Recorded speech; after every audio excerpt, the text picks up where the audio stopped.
All right, guys, what's up? So I'm sure by now you've all heard and been following the Diodario issue with the guitar player using AI and stuff. I have a few thoughts on it. You know, just coming from somebody who uses Logic Pro a lot and is aware of what AI can do in the music industry and stuff like that.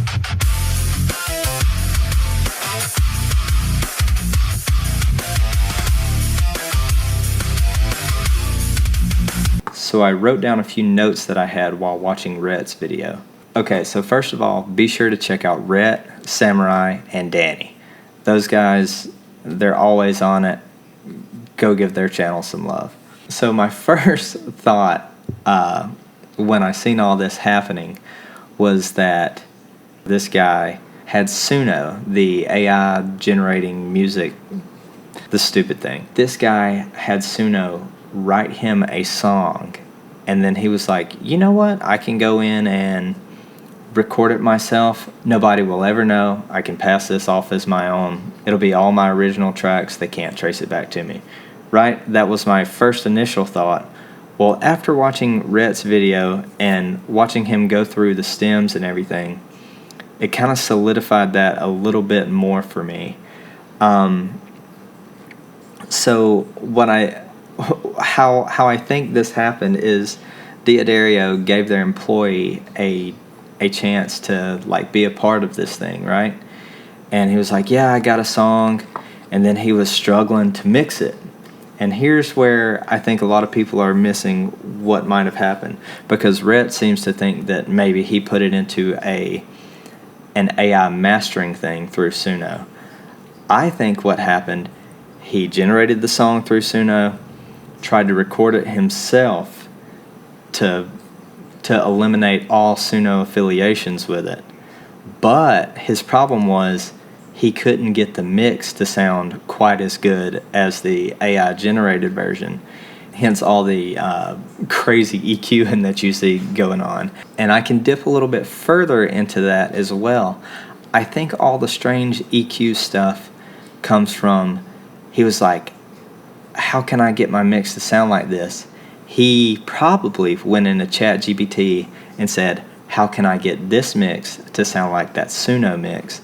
So that's why he's doing all this crazy stuff. This is my opinion, but I'm just trying to think as somebody who would do something like that, you know? Obviously, we can take a look at the mix here and look at some of these choices and say, like, well, you might think that it sounds like AI because, you know, for example, these guitar tracks are all going through the same guitar bus, which if we just take a quick look at this, I'll solo up the one guitar track here.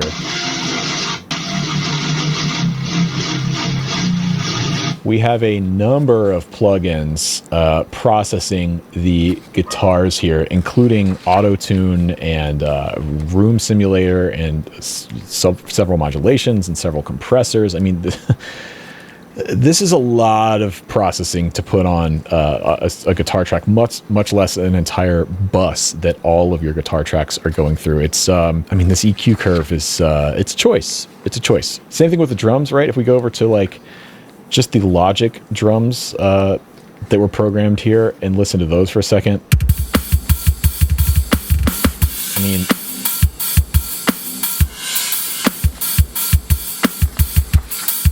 I've never seen an EQ curve like this on overheads or cymbal tracks before. Maybe this is a technique I'm just not hip to, but yeah, 15K peak at 7 dB is a choice. If you're going to create a song and then try and re-record it, you're going to want it to sound like how you originally heard it, because if you're an average person, you're not going to be able to get that mix to sound exactly like that Suno version.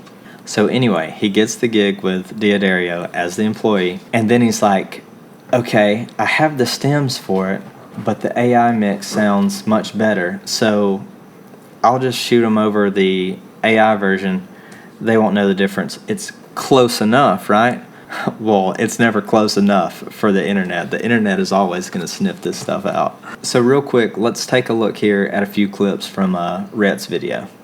But this fader drum track up here was interesting to me. If we just solo this up, this is clearly a bounce. This is a stem that sounds like it was stem separated from a larger mix.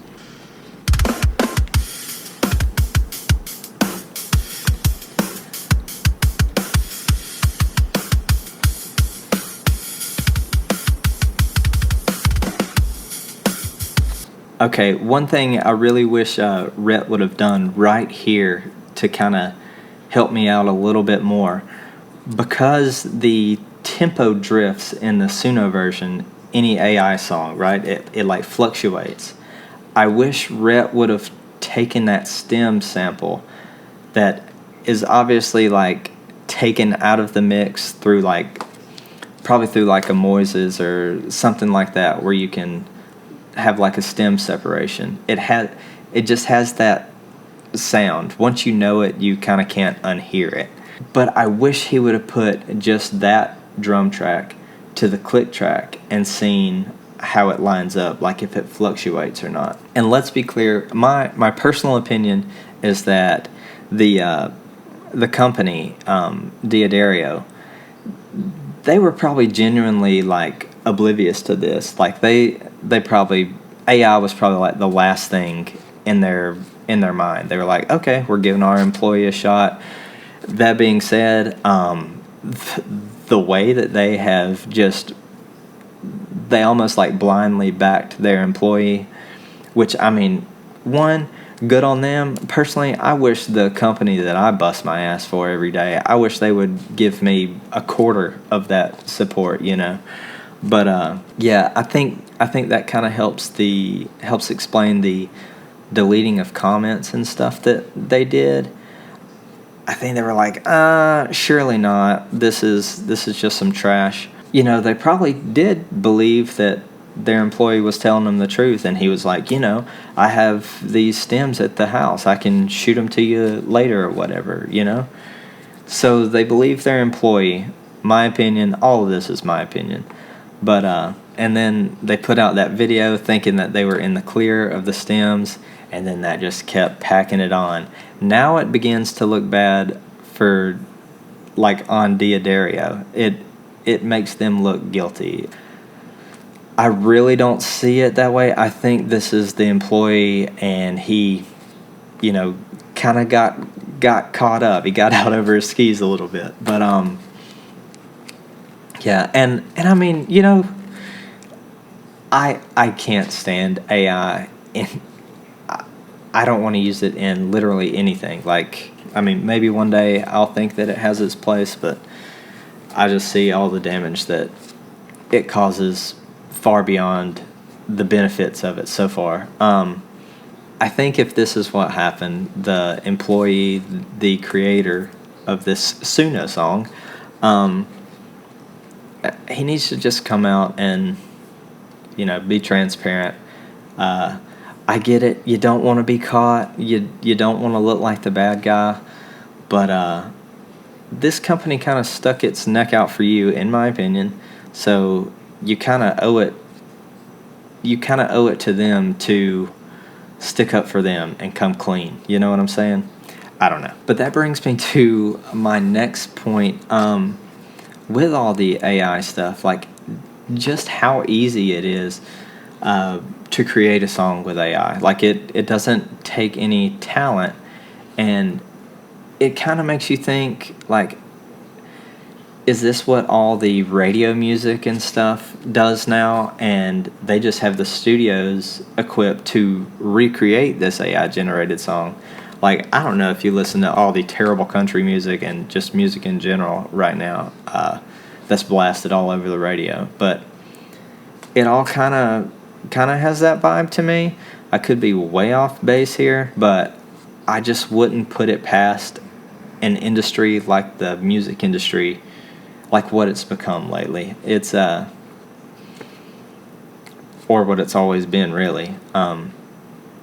I just wouldn't put it past them, and it's going to get to a point to where you can't trust any band that gets on stage with like a backing track behind them. This goes for all the metal acts, all the pop acts, rock acts, anything like that. It's going to get to a point to where you can't trust that.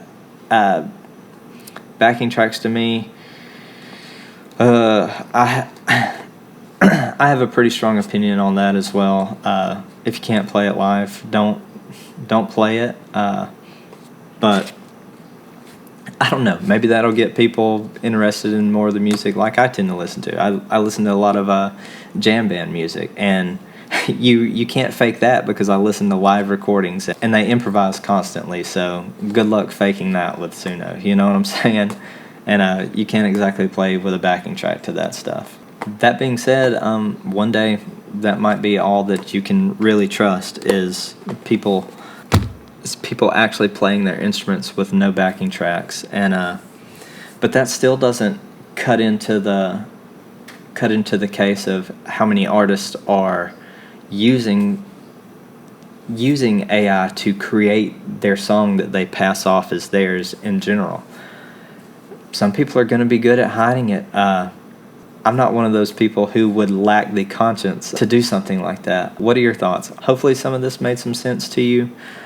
Maybe I conveyed it enough, but I'm pretty convinced that this is what happened. But yeah, thank you guys for listening to me talk for a little bit. I know I probably won't get any views on this. I have a very small channel. But yeah, go check out Rhett, Samurai, and Danny as well.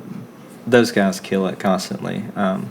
Also on Rhett's page, be sure to go find a video of his where he talks about the GoFundMe for his friend.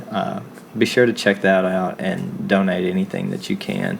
I'll actually post a link to that video in the description of this as well, so go check it out. Thank you guys.